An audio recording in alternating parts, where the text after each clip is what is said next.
Most people quit long before the race is over. They don't stop moving, but they stop giving their all. They see the finish line in the distance and think, "I've done enough." They relax. They coast.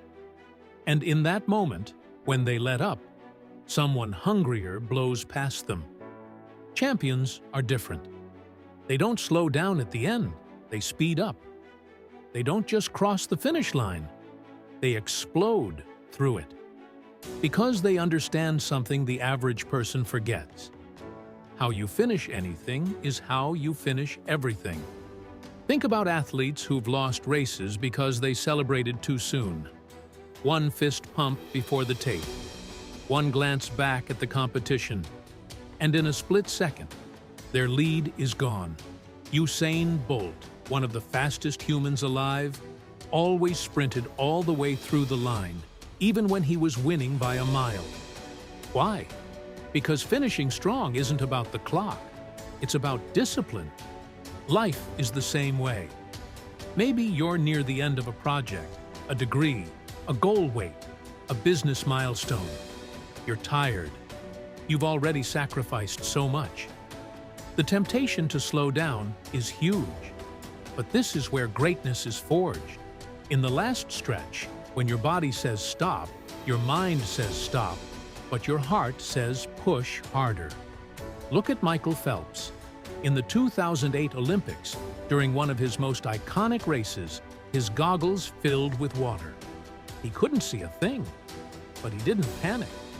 He didn't coast.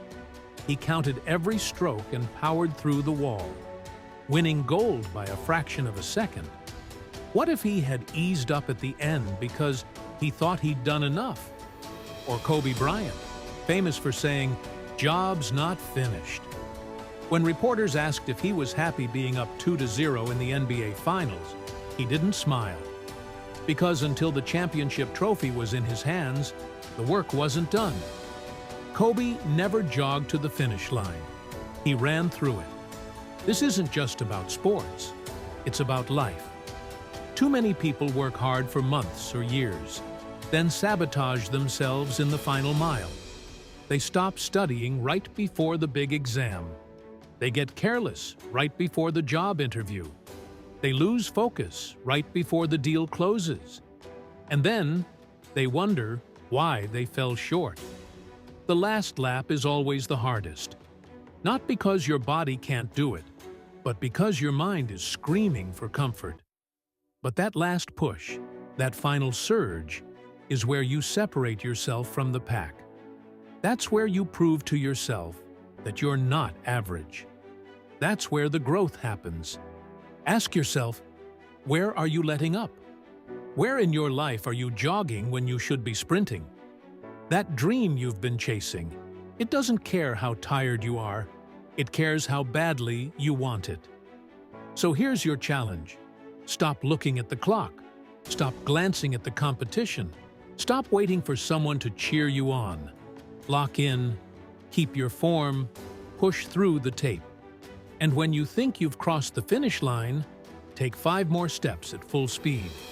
Build the habit of finishing strong. Because if you can sprint through the end when no one's watching, imagine how unstoppable you'll be when everyone is. Imagine the momentum you'll carry into the next race, the next goal, the next challenge. You didn't come this far to only come this far. You didn't train, sacrifice, and fight to collapse just before the end. Finish what you started, not with a whisper, but with a roar. Run through the finish line. If this hit home, don't walk away. Like, comment, and subscribe for more relentless motivation.